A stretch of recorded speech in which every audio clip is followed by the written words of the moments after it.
Hello guys, দেখো এখন দুপুর 3টা বাজছে আর কি পরিমাণ বৃষ্টি নেমেছে। ভীষণভাবে বৃষ্টি হচ্ছে, এর সাথে কিন্তু ঝড়ও হয়েছে। আর এখনও অবধি ঝড় বৃষ্টি চলেই যাচ্ছে, ভীষণভাবে ঝড় বৃষ্টি হচ্ছে। গাইস দেখো, এত বৃষ্টি হচ্ছে, তার উপর আবার বাইরে সিল পড়ছে। ছোট ছোট সিল, খুব একটা বড় নয়, তবে সিল কিন্তু পড়ছে ভীষণ।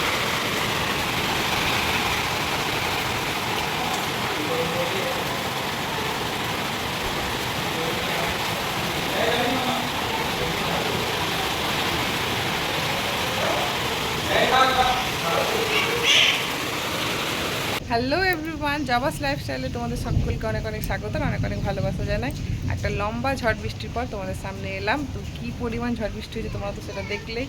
প্রচণ্ড ঝড় বৃষ্টি হয়েছে, সাথে সিলও পড়েছে। তো চলো এখন থেকে আমি ব্লগটা শুরু করেছি, তোমার ব্লগটার সঙ্গে থাকো, আশা করছি খুব ভালো লাগবে। দেখো এখনও ঝিরিঝিরি বৃষ্টি পড়ছে, ওদিকে সূর্য মামা লাল হয়েছে, সূর্য বেরিয়েছে, বৃষ্টি পড়ছে। হ্যাঁ সূর্য বেরিয়েছে, ওই তো বেরিয়েছে। এই যে ফোনের মধ্যে জল পড়ে যাবে, এই জন্য আর বাইরে নিয়ে যাচ্ছি না।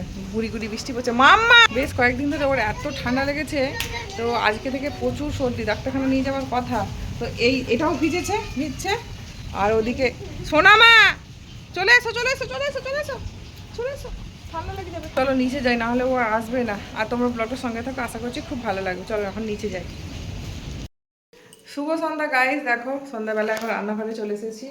আজকে যেহেতু বৃহস্পতিবার, সেখানে নিরামিষ একটু পোলাও হচ্ছে আর পনির আলুর তরকারি। এই যে তো দেখো, এই যে সন্ধ্যাবেলায় বানাচ্ছি পোলাও।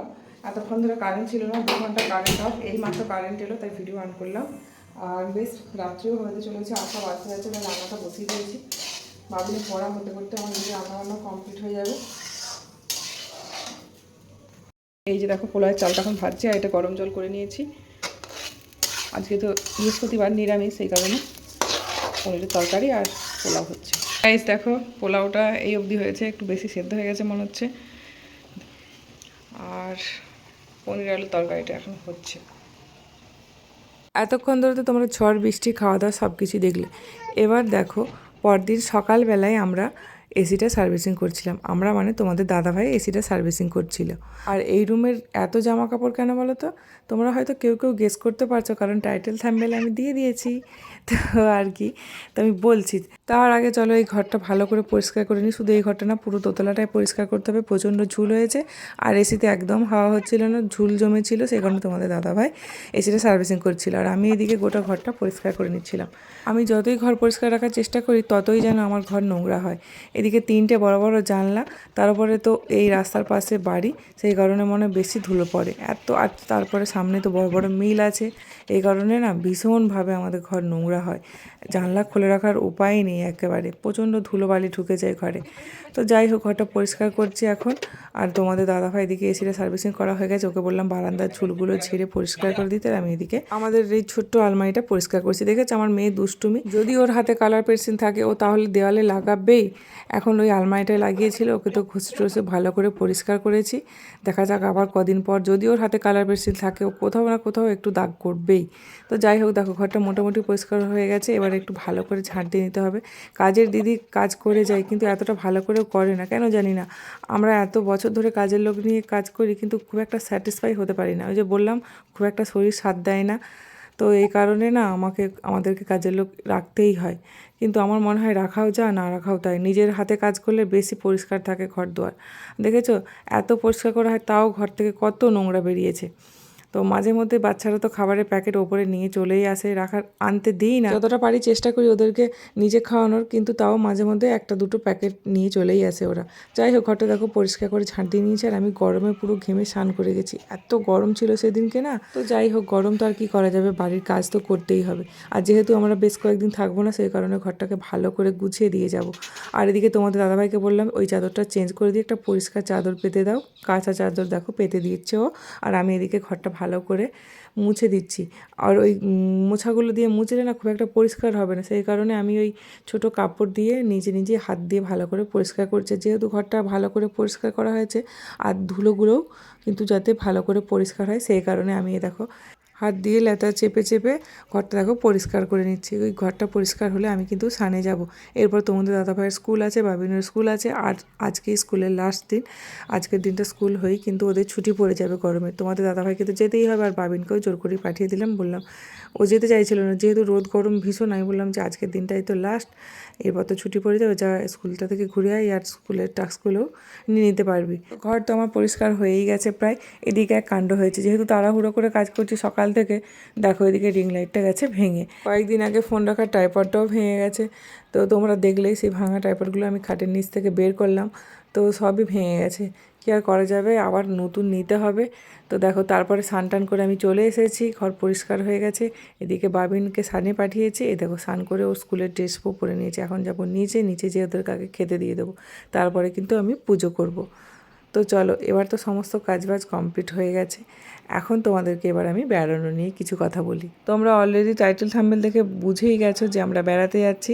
তো কোথায় যাচ্ছি এবার বলি। আমরা যাচ্ছি হচ্ছে দার্জিলিং, গ্যাংটক। যেহেতু বেশ কয়েকদিন ধরে ব্লগ দেওয়া হচ্ছে না, তাই তোমাদেরকে আমি আর আগে থেকে আপডেট দিতে পারিনি, একদম ভিডিও করতে পারছিলাম না। মেয়েটার সর্দি হয়েছিল ভীষণভাবে, বেশ কয়েকদিন ধরে এত ঠান্ডা লেগেছে, এখনও সর্দিটা পুরোপুরি ঠিক হয়নি। জানি না কি হবে বাচ্চাদেরকে নিয়ে বাইরে। তার উপরও আমার মেয়ে তো ভীষণ ছোট, সেই কারণে ওকে নিয়ে একটু টেনশনে আছি। তারপর নিজের শরীরও খুব একটা ভালো নেই।